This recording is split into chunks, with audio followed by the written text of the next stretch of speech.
Hey there. Have you ever wondered what really stops a private investigator from, say, crossing a line for a client? Well, it turns out there's this hidden rulebook, this strict code they all live by. And today, we're going to crack it open. Okay, so I want you to put yourself in their shoes for just a second. Picture this. You are deep into a really complex case, and your client, they dangle this huge, maybe even life-changing bonus in front of you. The catch? All you have to do is, well, forget about one little piece of evidence. The one piece that happens to completely torpedo their case. The pressure's on. So, what's your move? Now, you might be thinking it's a tough judgment call, right? But for a certified professional, there's actually only one correct answer, and it's not up for debate. It's all laid out in a formal code that pretty much governs their entire career. It gives them a clear, non-negotiable path forward. And yeah, this isn't just some, informal handshake deal between colleagues. We're talking about the ASIS Code of Professional Responsibility. ASIS International, they're this huge global organization that really sets the standard for security professionals. They created this thing to be the absolute bedrock of ethical practice. And look, these rules are so important because they're what keeps the public trusting investigators in the first place. Without that trust, you can't even do the job. And believe me, the stakes here could not be higher. We're not talking about a small fine or a slap on a wrist for breaking this code. No, this can get your certification completely revoked, which is pretty much the end of your career right there. So let's dive into the 4 rules that are just absolutely critical for every investigator to know. All right, first up is performance with integrity. And this one is so powerful because it's so simple. It just means you have to operate within the law and stick to the highest moral principles, always. So let's say a client asks you to pretext, which, by the way, is basically lying or tricking someone to get confidential bank records. The answer is an immediate, firm no. You just don't break the law to solve a case. Period. End of story. And this brings us right back to that dilemma from the beginning, doesn't it? The second rule is truthfulness and accuracy. Your report has to be the whole truth, nothing but the truth, right? Complete, accurate, totally unfiltered. So this answers our question perfectly. You absolutely cannot leave out exculpatory evidence. That's just a fancy term for evidence that helps clear somebody. Your job isn't to win the case for your client, it's to find the facts, period, no matter where they lead. Okay, next up is confidentiality. And yeah, this one sounds super obvious, right? But what's interesting is the source material says this is the #1 most common trap professionals fall into. The rule is simple. What you learn on a case stays in the case.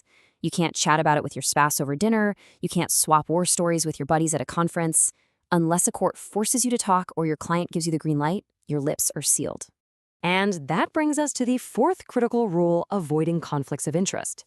Now, here's the really important part. It's not just about avoiding actual conflicts. You also have to avoid even the appearance of a conflict. So, for example, if you get hired to investigate a company and, whoops, your brother happens to be the CFO, you have to disclose that immediately. Your objectivity can't even be questioned. It has to be rock solid. Okay, so now we know the rules. But let's be real. Knowing the rules and actually applying them when you're under pressure, totally different things.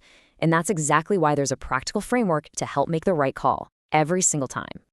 Before we get into the nitty-gritty of the model, I want to share this quote from the source material. They call it the golden rule, and it just nails the core mindset.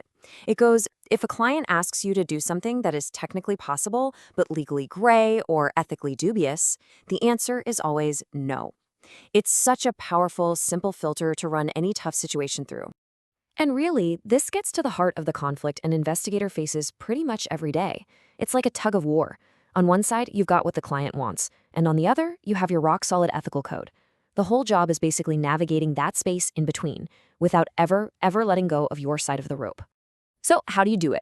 Well, ASIS lays out this really smart 3-step model. First step, identify the problem. Figure out exactly what you're dealing with. Is this a legal issue, an ethical one? Is there a safety concern?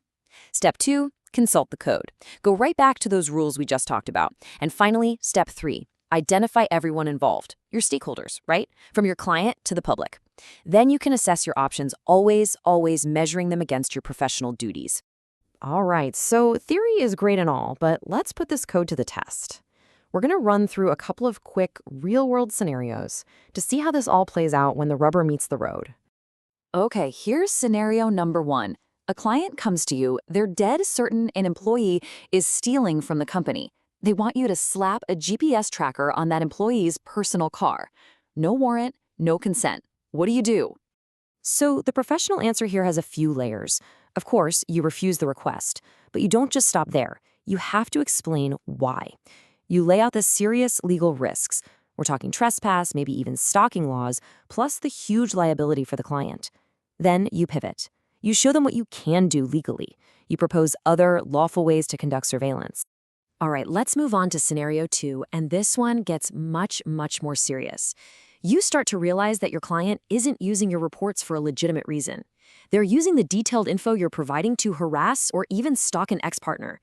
Your work is actually helping them commit a crime. The answer here, it's immediate, and it is absolute. You stop everything. Full stop. Your duty to your client evaporates the second it conflicts with your duty to the law. You cease all work, and you get on the phone with a lawyer immediately to figure out what you need to do next, like if you have to report it. In this showdown, the law always, always wins. So we've looked at the code, the decision-making model, a couple of intense scenarios. What's the big takeaway here? When you zoom out, it all comes down to one thing: understanding the fundamental role you're hired to play as an investigator.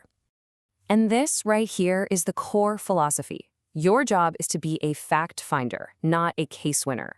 You're not some hired gun they pay to prove a story they already wrote. No, you are a professional and you're hired to find and report the objective, verifiable truth. And it doesn't matter who that truth helps or who it hurts. This means that an investigator's most important tools aren't the cool gadgets you see in movies or some secret database. Not at all. Their most important tools are integrity, legality, and confidentiality. And if any technique, any at all, compromises one of those 3 pillars, it's off the table. It's just not an option. Which kind of leaves us with one last big question to chew on, doesn't it? We rely on these professionals to find the hard facts in a world that's just full of gray areas. But if the ultimate authority they answer to is their own professional code, then who's holding the fact finders accountable? It's something to think about. Thanks for joining me.